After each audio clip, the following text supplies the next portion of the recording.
They went on a $60 0 K vacation without me, left me home alone with the dog. I sold the $4.20 M beach house. While they were still on the plane, I kept the dog. And the view. They say some houses smell of salt and memory, that the air can hold decades of laughter and tears, of dishes prepared and secrets kept. My little beach house breathes that salt and memory. Each sunrise is layered in coral and gold, each wave passing like a soft whisper of a past life. The floors creak in certain spots, reminding me of where I taught my granddaughter to spin, of where my husband once slipped and I saved him from hitting the floor. I live alone now, aside from my faithful companion, the old black Labrador with graying jowls, who pads beside me as I shuffle into the kitchen every morning. I pour coffee into the same chipped mug with the gold rim, the one the grandchildren say looks like something antiques websites would sell for $80. I do not mind. The mug is my surgery scar, my granddaughter's drawings, my husband's chipped smile immortalized in paint. I lean against the counter, the morning sun touching my cheek. The breeze carries the scent of plumeria and salt, and I talk aloud to the dog because he listens when the world does not. All right, boy, another morning. Me, the dog, and the ocean. We still matter, boy. We just do it quietly. He wags his tail, head tipped upward, and we stand together in that quiet dignity. The house is mine, or supposed to be. Every board in this place has my fingerprints, every lamp, every framed photograph. My husband and I built this house over decades, foundation by foundation, nail by nail, dream by dream. After he passed, I carried the weight of those dreams, stitched them into the walls and corners of this place. I could never let it go, not for a price. Not even when my son argued that selling would make more financial sense, that I was being sentimental, that letting go was just math. I refused. This house is memory, not premium square footage. So, this morning, like last morning and like the morning before, I stand here, listening to the waves and breathing in the place where my life unfolded. Then I hear it, the soft rumble of the car engine packing down the gravel driveway, thud-thud of suitcases, a faint murmur of laughter, and then the roar of a plane door closing. Their plane, my son, my daughter-in-law, my grandchildren, blast off into tropical vacation glory without me, a $60,000 Hawaii vacation. I keep breathing. I pretend I do not know. I pretend I do not care. I whisper to the Labrador, "Just us, boy, always us." Later, I will hear the echo of words that clip through me like brittle glass. "You're lying there sucking up oxygen like an old dog. Go to Hawaii. While we enjoy paradise, just leave her behind. She's yesterday's garbage, just walking memorabilia. Best to send her with the mutt.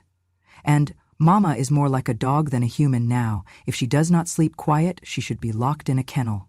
They do not say these words to my face, but they do not have to. I hear them in the silence after the car drive off, in the click of the suitcases on the driveway stones, and my heart hollows out. But I do not cry. Tears are for wounds that have been opened. My wounds are old, but they still smart. I pour a second cup of coffee, strong, dark, and stand at the window, looking at the horizon. I talk to the dog again. They think I am just air, boy, empty and passing. But even the wind can shape cliffs. I step outside in bare feet, the sand clinging to my toes, salt crust in my hair turning silver where my husband once grew brown. I walk toward the desk in my study, the one where I keep papers and old letters, my life in ink. I sit, hands trembling slightly as I push open the drawer. Inside are years of decisions, trust agreements, property deeds, legal amendments I had insisted on because one can lose memory oceans before the law forgets. And right there, the papers appear like a promise. The irrevocable trust with my name, the clause that grants me the right of first refusal if the property is to be sold. Signed and notarized 2 months before they planned this trip, the trust that requires any sale to offer me the first option to buy, the clause I deliberately insisted upon so that I would not be summarily erased. I breathe in, I breathe out. The dog watches, head tilted, as if he understands every flicker of pain, every memory of laughter at family barbecues, every quiet moment we shared when grief was all I had. I placed the papers on the desk. With care, I type. To the escrow company, attorneys, and real estate agents of record. Please consider this email formal refusal of any sale. The right of first refusal clause has not been waived by the owner, Ms. Eleanor Whitmore. I exercise my rights in full and will decide the future of this property when I see fit. I send the email. It goes off like a bell toll in empty room. Later I will receive a confirmation email. Sale halted, pending resolution, as legally required. I sit back in my chair, coffee growing cold, dog by my feet. I breathe. They left me with the dog and a label, useless, invisible. But I am not invisible, and I am not done. I walk back to the window, and the waves slap against rocks like applause, and I whisper, I still matter. I used to believe that relationships were built on laughter at the dinner table, on soft goodnights whispered across the hallway, on photographs lining the wall, proof that someone was there. But today, I learned how silence carries a broken heart much better than noise ever could. When the plane took off without me, I was still standing at the window, watching a plume of white smoke cut blue sky. That plume carried more than vacation memories. It carried the laughter of grandchildren and the warmth of promised visits. But I was left behind, with only the sea to anchor me. That first night after they all flew away, I lay awake, the moonlight pooling across the bedspread. I could feel the emptiness spread through the house, inch by inch, dissolving the safety of walls I'd built with love. That's when I began to understand what I stood to lose. Not just a house, but every echo of a life. The next morning, I made coffee and pressed the filter between my fingers, longer than needed, trying to slow time. I watched the dog peer out the window, ears flicking at the sound of the ocean and the quiet absence of the people he once knew. I petted him and told him, it's just you and me now, and we'll be just fine. Then I heard them, in the living room, the voice muffled but unmistakable. We should call them tomorrow, my son said, tone casual, almost rehearsed, and tell them we're selling, that this place, I mean our parents' house, is more money than memories now. My breath snagged. Not memories, not ours, my story, my civic duty, my pain, my breath. Yeah, his wife replied, flipping through an online listing for coastal properties. We'll send her an assisted living brochure. She's slowing us down. Slowing us down? I pressed my hand to my chest, as though my breathing depended on soothing my heart back into rhythm. Their words picked their way into my bones. I had to fight the impulse to burst through the door and demand respect. Instead, I took a trembling breath, and I walked down the hallway at my own pace. Memories flickered in the frames on the wall. Birthday candles, Christmas mornings, my husband's hand resting on my shoulder, the way the grandchildren smiled when I surprised them with ocean ice cream. Those memories were more precious than any real estate. I sank onto the sofa, dog hopping into my lap. I cupped him close and whispered, they think I'm clutter. But love leaves no clutter, only roots. I pulled open the antique desk drawer in the living room, the one where I kept years' worth of paperwork, memories of fiscal responsibility, and the clause my husband added to our trust. If the property is ever sold, Eleanor must be offered first refusal to buy it. The ink had faded, but the meaning had not. I read it again. Their plan to erase me could not succeed if I refused to waive my rights. I glanced at the dog. He looked up with soft eyes, and I felt like he was telling me quietly, you are not invisible. I buried my face in my hands and thought of all the times I had let myself vanish. I let their loud laughter at the beach dinners drown out my quiet songs. I let their busy lives make my figure move into the margins. But if they were buying distance with cash and plane tickets, I was ready to claim presence with my stubborn heart. I powered on the old computer, fingers shaking slightly. I found the email address of our escrow attorney. I drafted the message the same way I'd talked to him when I first inherited ownership. Directly, clearly, no room for assumption. Dear Escondido title. Ms. Eleanor Whitmore is exercising her right of first refusal. I decline all offers. Please hold any sale in abeyance. Thank you. I clicked send with deliberate force. The email sent, my voice weaving through digital currents, louder than their suitcases leaving the driveway. I watched the spin of the mic cursor on the screen for a moment, before it stopped, like dawn breaking into concrete. I exhaled and whispered again to the ocean, "I'm still here."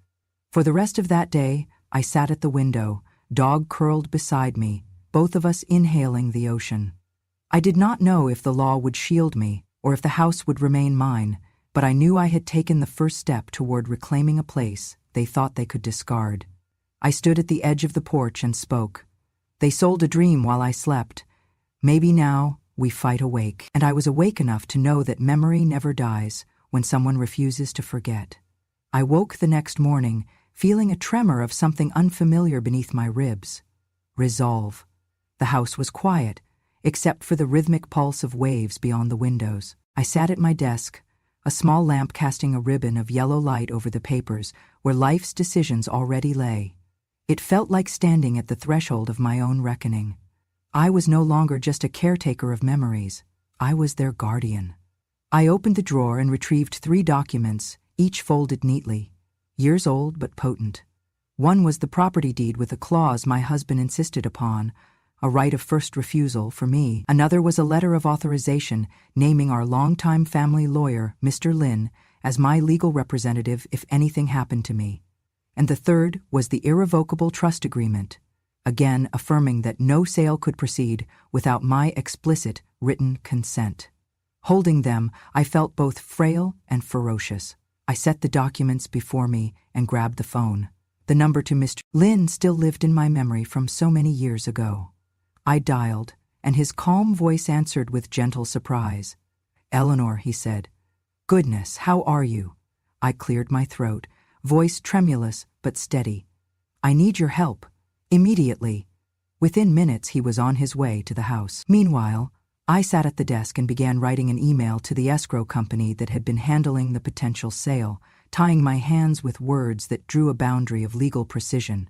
To whom it may concern, this email serves as formal notification that I, Eleanor Whitmore, exercise my right of first refusal over the sale of the property at, as outlined in the trust documents dated, I have not provided a waiver or consent for sale. Therefore, any pending sale is void and must be halted immediately. Sincerely, Eleanor Whitmore. I sent it and then stared at the screen, watching the email disappear from my outbox. It felt like an anchor had dropped in the sea of this struggle. I was making them notice me now. Mr. Lin arrived, his gray hair and gentle eyes giving me unexpected comfort. He looked at the stacked documents and nodded. "You're correct," he said. "They can't move forward if you don't agree. We'll formalize that, serve notice properly." He asked if I wanted to bring this to court, or to issue a restraining notice, or to negotiate peace. I looked at him, soft but unbreakable, and I simply said, "I want to keep the house. I already know what's worth the fight."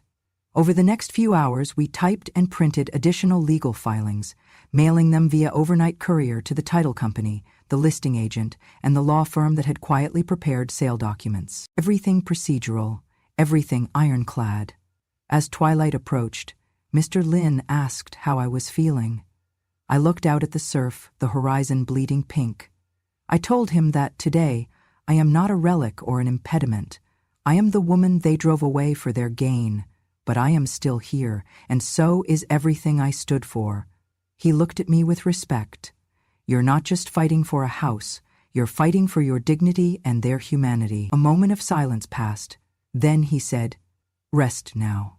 I'll finish the paperwork and e-file by morning." I nodded and, for the first time in years, felt the weight of fear loosen in my chest. That night, I sat on the porch with the dog on my lap. I held my husband's handkerchief in my other hand, a worn piece of linen with his initials. I whispered into the salt air, "We do not just live, we stand." I fed the dog and let him fall asleep leaning against me. I closed the porch door softly, and the house hummed with a light, protective glow around me. I am not just a ghost in this house anymore. I woke early on day 4, before the sun had drawn itself into the sky. The light was pale, hesitant, perfect for what needed to happen. The house was still, the ocean murmuring gently beyond the window. I still hold my husband's blue envelope, folded so many times it feels like hope wrapped in linen. His handwriting glows on its surface. "Trust Eleanor's wisdom." I placed the envelope on the desk, which held the trust documents, the right of first refusal clause, and the contact details for the family's lawyer. My fingers trembled as I reached for the family ring, wedding band, and memory in gold. I slipped it off, set it beside the envelope, and picked up the pen, knowing what I must do. They called this house asset. I call it memory. They called me barrier. I call myself a gardener, tending the roots of what was rightfully ours. So I prepared the final instrument of resistance. I composed the deed, an irrevocable bargain sale to a respected nonprofit, the Hawaii Land Trust, HILT, which protects precious land for future generations. HILT, I knew the acronym well. They had saved ancient coastal groves and preserved sacred ponds. I typed, sale contract for the Hawaii Land Trust property, Beach House address. Sale price, $1.00 USD. Bargain sale to conserve heritage. Terms, property to be used solely for education, conservation, and heritage. No commercial development, no subdivision. This bargain sale is hereby granted irrevocably by Eleanor Whitmore, sole owner. Signed Eleanor Whitmore, date, today's date. I signed it carefully, the blue ink like heartbeat on vellum. This wasn't real estate.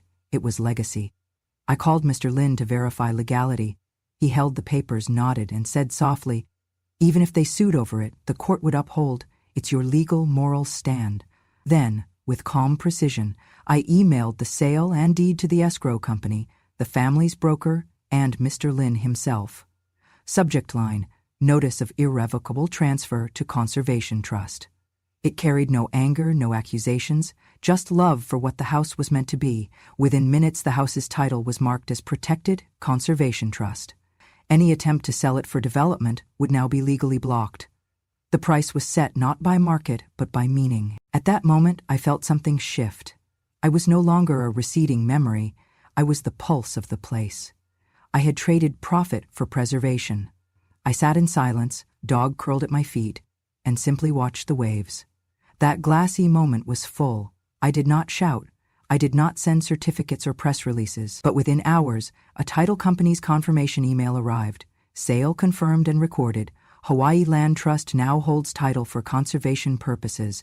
No further transfer permitted. Thank you, owner complied with deed and legal obligations. I whispered, we did it, boy. I did not post a status update. I did not schedule a meeting with family or press.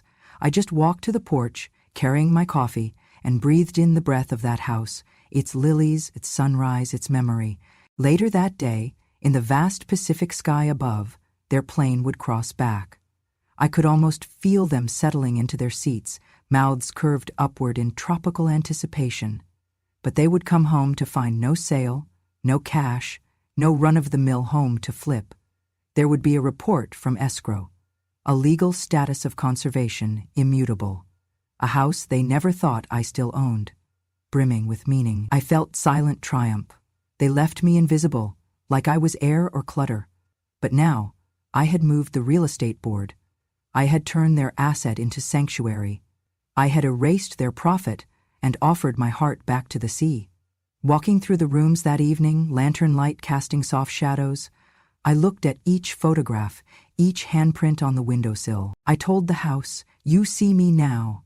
The dog barked at a cat sneaking past the porch. I just laughed, lightly, because I was alive again. Not lost, not erased. They thought I would just fade. They thought I was a ghost drifting in this house. But I am the heart at its center. I revived the memory. I kept the dog. I kept the view. And now it will be cared for by those who cherish it. I remember the moment their plane door shut on my silence. I stood at the window, coffee cup in hand, the sea glittering beneath dawn. I did not jump at a barking, but listened to the shifting air. In my heart, a tremor of satisfaction. I had made a move they could neither ignore nor reverse. Hours later, a furious pounding rattled the front door. I hadn't even changed from yesterday's robe, but I answered. My son's face was red, wild, eyes tiled with disbelief. "Mom," he said, voice breaking, "this is betrayal. What is wrong with you?" Behind him, my daughter-in-law glared at me with something like disgust. I looked at their faces, the luxury of vacation sun still clinging to their skin, fraying against this house's quiet dignity. "What have you done?" he shouted. "You sold our family home for $1? To who?" I did not flinch. I held the door, letting them stare, seethe, and then, quietly, "To a trust that will preserve it, not for sale, not for profit." "Preserve it?" He shook his head. "You're unhinged. You've lost your mind." So that's when I stood my ground. I led them into the den and pointed, calm, precise, to stacks of evidence on my desk. "Read." There was an authenticated letter from the neurologist confirming I was mentally competent, a certified cognitive assessment done just last month. I reached for the file, the trust paperwork, the right of first refusal clause, my letter to escrow, and Mother's special bargain deed to the land trust. I slid them across the desk. "Everything here is legal, signed, notarized, filed. I have done every step within my rights and the law." Silence pressed on us.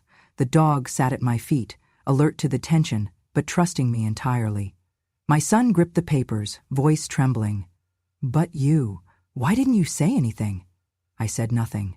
Instead, I opened the window, letting the ocean breeze swirl in with harborside salt. I walked to the countertop and poured stronger coffee. I placed a cup before my son. He stared at the cup and then at me. "I am not broken," I said, voice low. "I am tired of vanishing. I am not a footnote. This house is living memory. It beats here, where I live."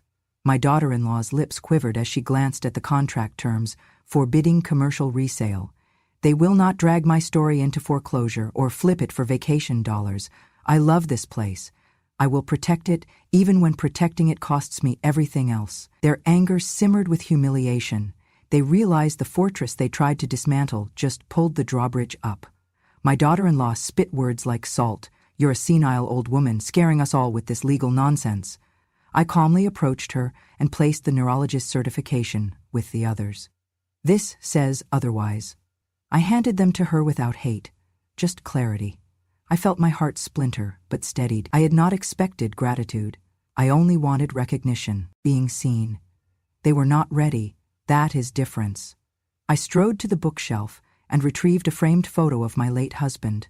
We told each other we would preserve a legacy, not just for children, but for every whisper and wave in this house. I set the photo on the desk before them. "This is memory," I said, "and I will not let it be sold."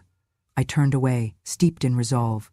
They left the room, quiet with defeat, leaving me with the dog and the waves of this place I safeguarded. I poured another cup of coffee, watching surf sunlight scatter like justice across the horizon.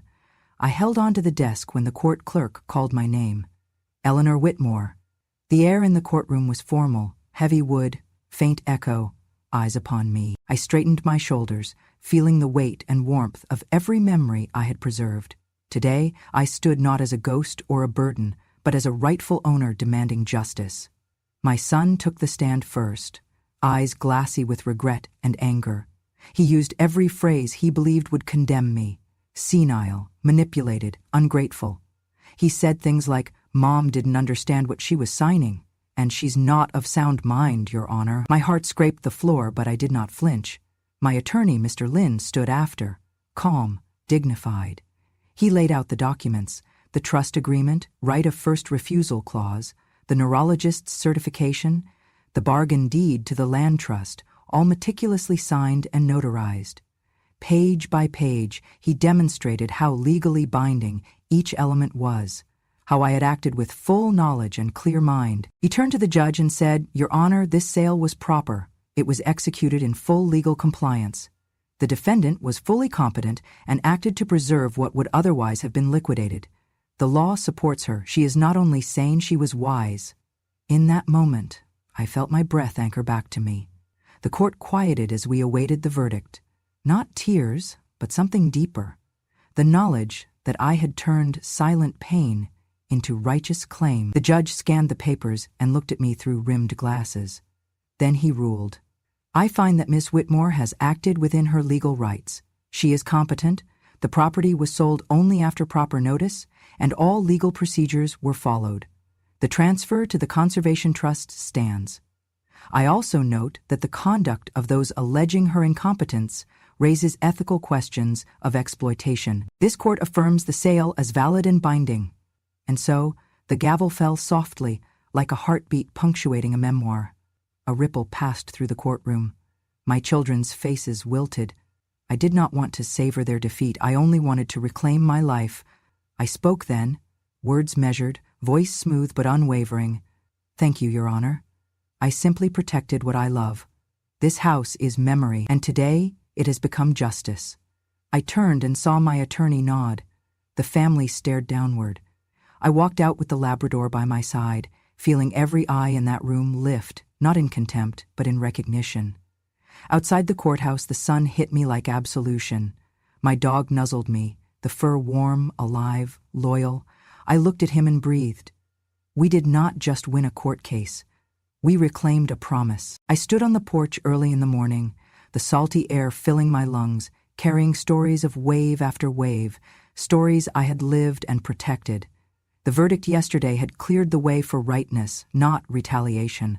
The house was saved, the memories were secure. But what would I do with that victory? My feet ached, not from age, but from walking through years of silence. Now, I needed to walk toward something else. I stepped inside and opened the mail. Each envelope carried confirmation that the sale was legally recognized and irrevocable. Title transferred to the Hawaii Land Trust. No going back. No loopholes. The documents had the official feel of closure. My children may have assumed I would collapse, shrivel, fade into obscurity after their big vacation. Instead, I felt revival.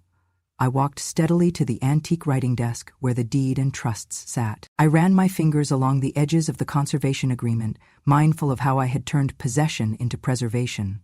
That was not defiance only, but love. But love doesn't end at reclamation. It becomes generosity. I remembered how my husband used to say, "A life without gratitude is a life half lived." I missed him every day, even more now because he believed in honoring what time could erase. I pulled out an old journal he'd given me, fabric-bound, filled with blank pages, and placed it on the desk. Then I reached for stationery and began writing. I have just completed a transaction that restores the soul of our home, no longer for sale, no longer apart from its story. In its stead, I invite you to bear witness, to remember, to care. I dedicate part of my small inheritance to establishing the Thank You Fund. This fund will grant scholarships, mentorship programs, and legal assistance to elders who have been cast aside when they were no longer deemed useful. This house still stands as memory. Let us ensure human dignity stands also. I signed the journal with a steady hand.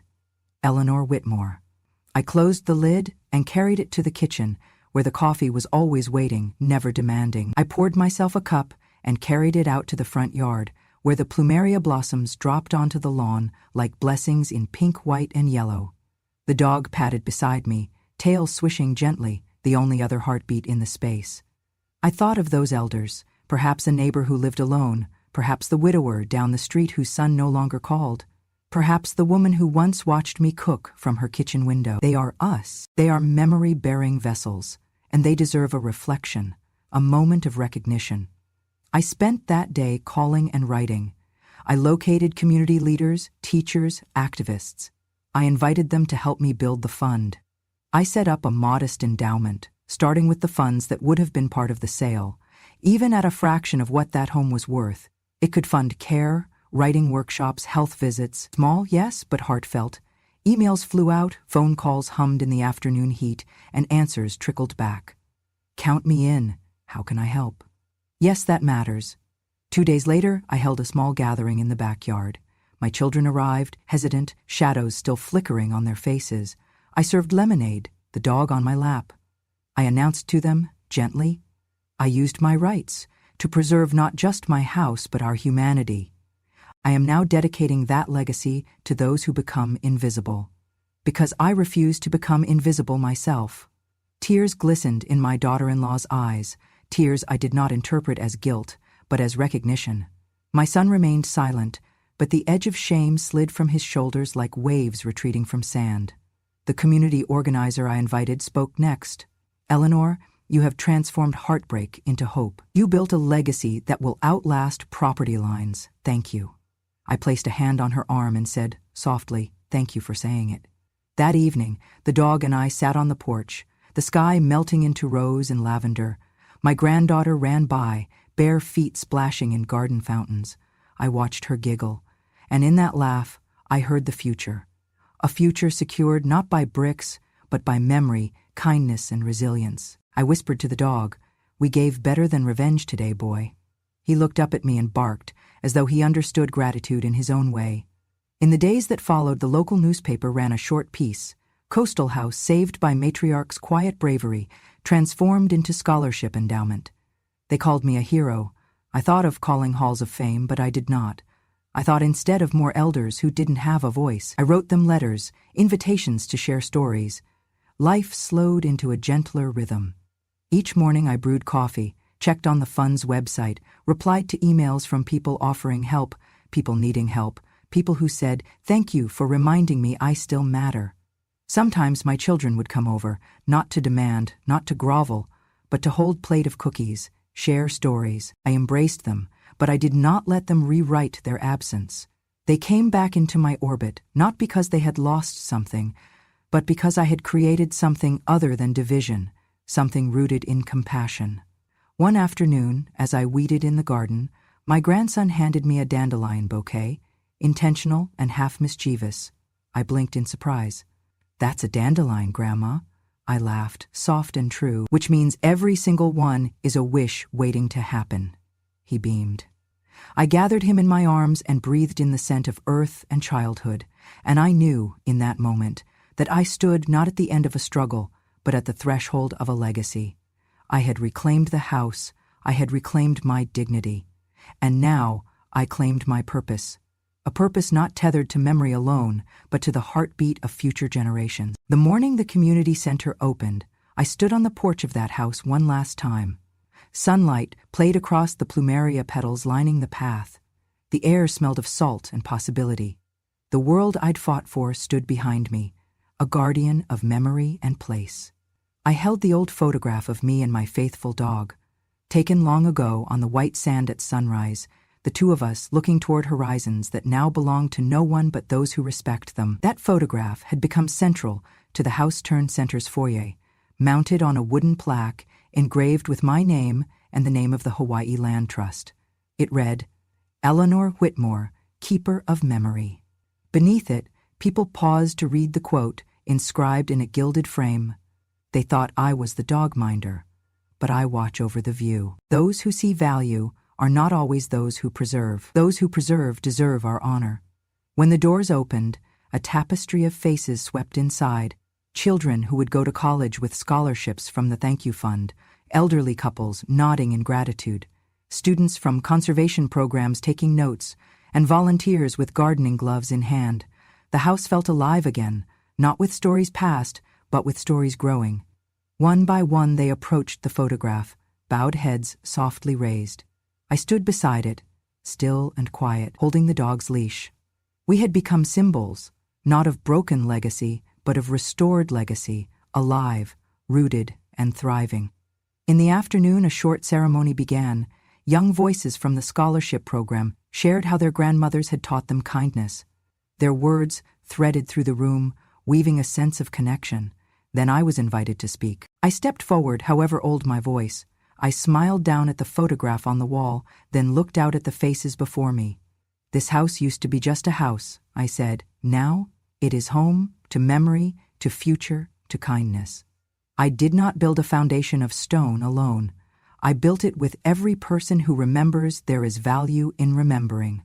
I paused, watched the dogs on the lawn, the children cradling notebooks, the elders who still shone with wisdom. I thought I was just the dog minder, someone to ignore.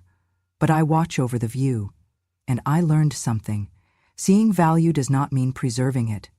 The ones who do the preserving, they deserve honor. There were nods, a tear or two, and the hush of meaning in a room built on respect. But I also needed to speak of renewal, not just survival. I turned, faced the center's board of trustees, the nonprofit, the school leaders, the funding partners. Together, let us keep this house alive, not only in brick, but in purpose. Let us remember that kindness is as real as any deed, and that legacy outlives architecture. I am no longer invisible, because I chose to become visible in the guardianship of memory. The curtain had closed on that car ride home, the silence that I felt in my bones when I awoke alone. That chapter was done. The next lines were being written, delicately, humbly, in gratitude. For those who showed ingratitude, I added a final section in my private journal, to close the story personally. To those who left without seeing me, I am not angry. You thought I was fading, but I became the foundation. You thought I was burden. I became the blessing. Go forward with memory. Remember my name warmly or not at all. But know this, only the keeper of the land earns its peace. So may your illusions of profit fade, and may you learn that true legacy is not given, it is earned. I closed the book and set it aside. It was not intended for display, just closure. That evening, I walked down to the shoreline, the dog by my side. Dusk traced golden lines on the water. I drew a line in the sand with my cane, and the tide washed it away gently. I thought, we are all lines in memory. Some vanish, some become footprints, some become foundations for others. I had chosen. I whispered with certainty, may those who fail to preserve lose their claim, and may those who love deeply be the ones who build tomorrow. And if you know someone, perhaps a mother, a grandmother, or even yourself, who was ever left behind, forgotten, or underestimated, remember, the silence they carry is never empty. It's filled with the strength of generations who knew how to endure before they ever had the chance to speak. Their stories deserve to be told. Their voices deserve to be heard. I leaned back against the sand and watched day slip into night, feeling calm as the tide and fully at peace. Thank you for staying with me until the very last wave of this story. If it moved you, if you saw your own grandmother or yourself in the quiet strength behind every word, then know this. Stories like these are not just told, they are remembered. Subscribe to Grandma True Stories for more real tales of dignity, silence, and justice, told not with shouting, but with truth. Because revenge has no expiration date, and when a grandma speaks, the world finally listens. See you on the next porch.